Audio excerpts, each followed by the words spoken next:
Hello, friends. I'm your English teacher on the platform MCQ only. This is my new channel where you will get only MCQ questions related to your chapters, especially those students who are in class 12 and gonna write exam and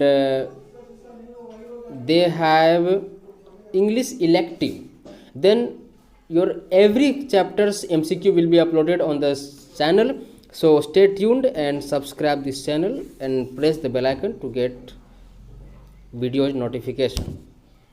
आपके परीक्षाओं से संबंधित जितने भी प्रश्न हैं जो हर एक चैप्टर से पूछे जाते हैं वो हमने कोशिश करी है आपको देने की। आई होप कि आपके लिए हेल्पफुल होगा और जो भी नए लोग हैं सभी लोग सब्सक्राइब कर लेंगे और बेल आइकन को हिट करके रख लेंगे ताकि आपको हर एक चैप्टर्स का आपको MCQ मिल पाए। आज जो हम लोग डिस्कस करने जा रहे हैं वो है फ्रीडम, जो इंग्लिश इलेक्टिव के नॉन फिक्शन पार्ट का भाग है। ठीक, as you know that in your English elective there are 3 or 4 category: fiction, non-fiction, and poetry portion and drama. Today we are going to discuss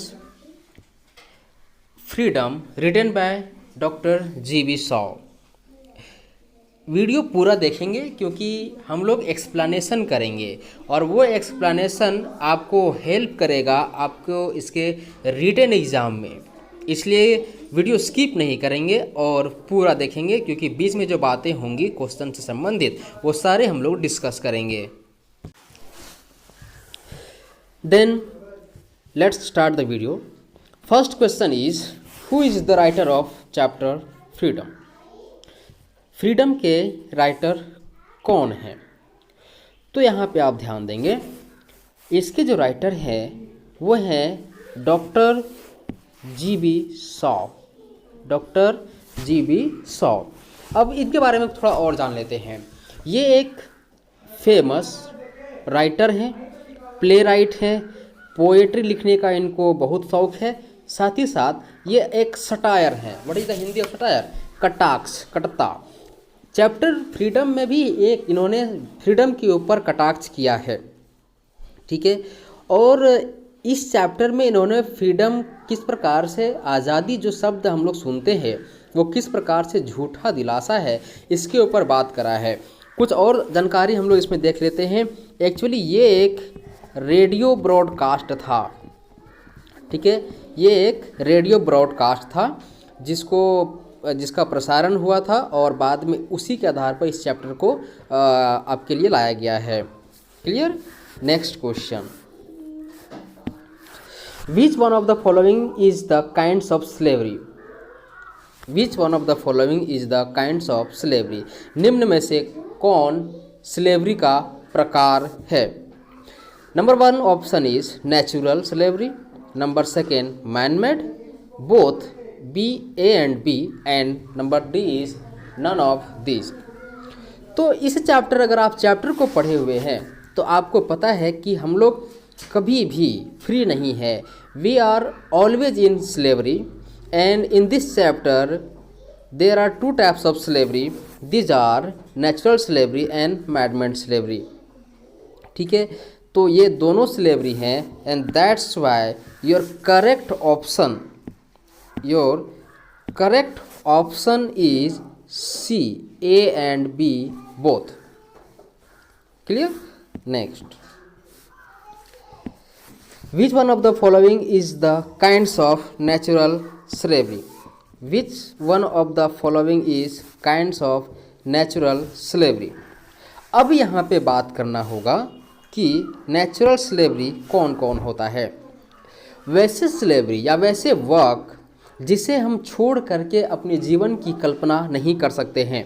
means that you can not think about your life without food, without sleep, without thirst, means that कि वैसे jobs जो अनसर्केबल है, जिसको हम छोड़ नहीं सकते हैं, भूख, नींद, प्यास, यात्रा करना, ये सारी चीज़ें जो हैं आपके नेचुरल स्लेवरी में आते हैं।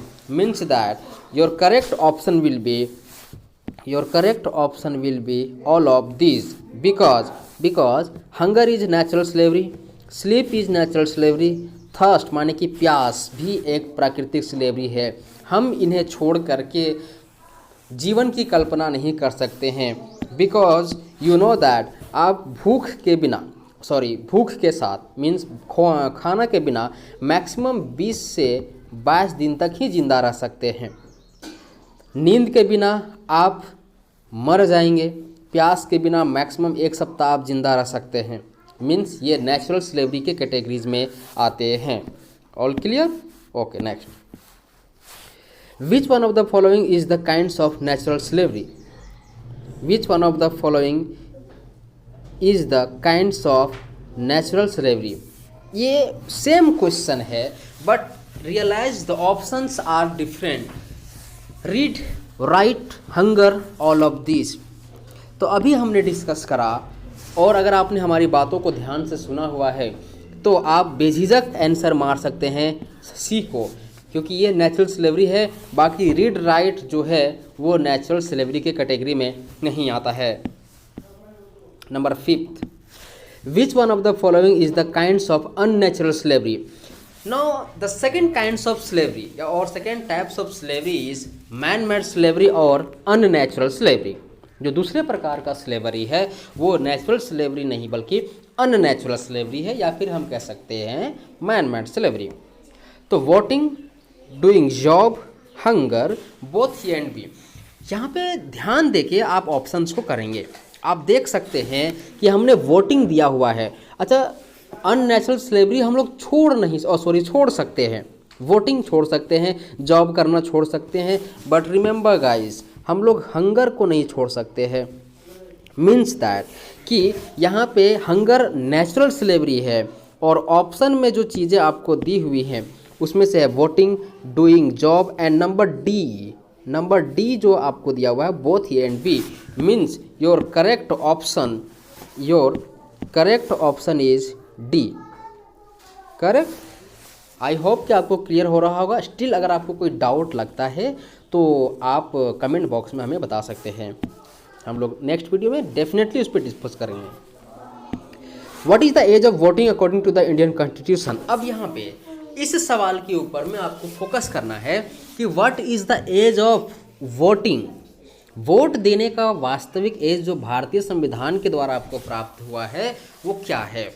अब यहाँ पे 2 प्रकार के सवाल पूछते हैं। यहाँ पे आप ऑप्शन पहले देखते हैं। हम लोग ऑप्शन में हम लोग देख सकते हैं कि एक ऑप्शन दिया हुआ है 18 years, second option is 21 years. And now I think आप ये पढ़ चुके हैं कि 18 वर्ष वर्तमान में, ठीक है, means correct option is B.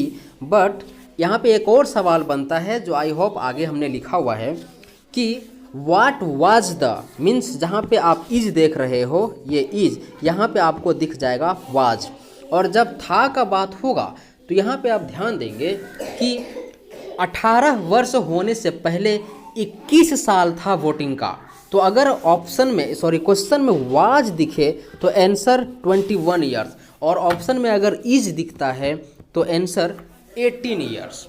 Clear? ये 61st अमेंडमेंट के द्वारा इस एज को 21 से 18 ईयर्स घोषित कर दिया गया था। क्लियर है?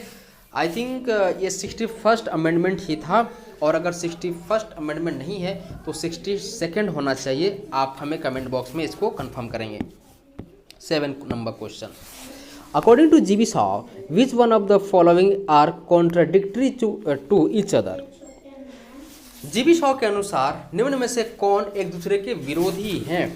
तो freedom and natural slavery, I don't think so. Freedom and discipline, freedom and unnatural slavery, none of these. तो according to GB Shaw freedom and discipline are contradictory to each other.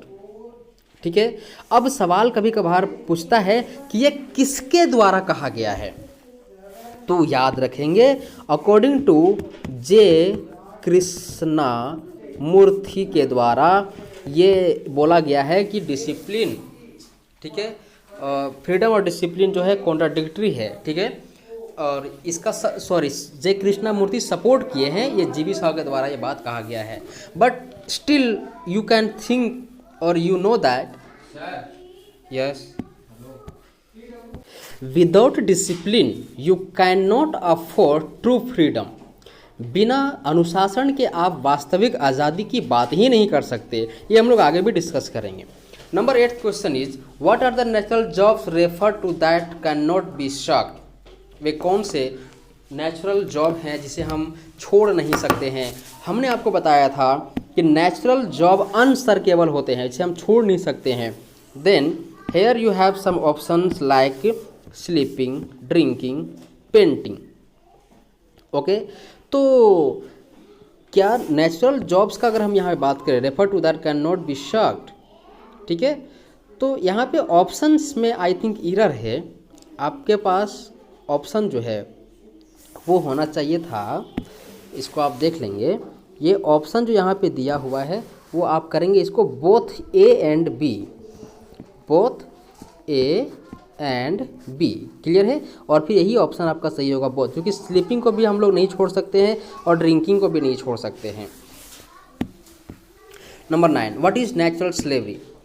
Natural slavery क्या है? तो natural slavery man to nature. अब आदमी लोग किसके प्रति perform करते हैं? प्रकृति के प्रति परफॉर्म करते हैं। Which laws restrict our freedom in a civilised society. कौन से नियम जो है हमारे आज़ादी को रिस्ट्रिक्ट करते हैं?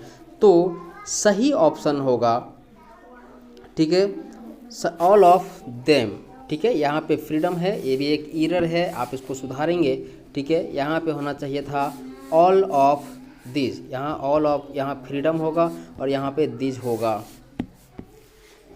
Who has freedom according to GB Shaw. GB Shaw के अनुसार फ्रीडम है किसके पास?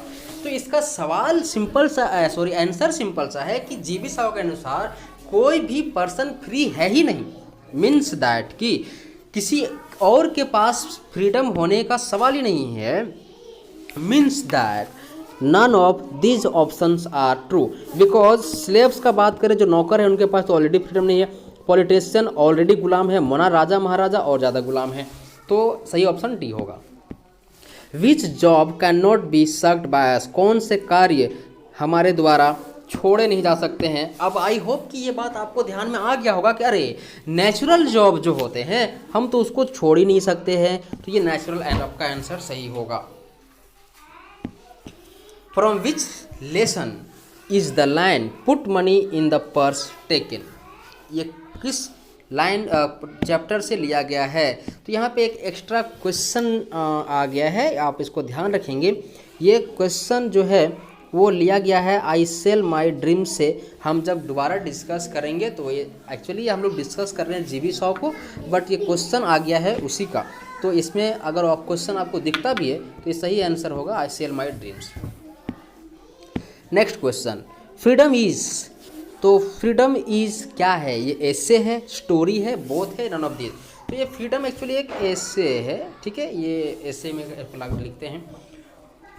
Who won freedom for us. हम लोगों के लिए आज़ादी किसने जीती है? तो याद रखेंगे हम लोगों के लिए आज़ादी जीता है आवर फादर्स, फॉर फादर्स ने। ये ऑप्शन आपका सही है, ए।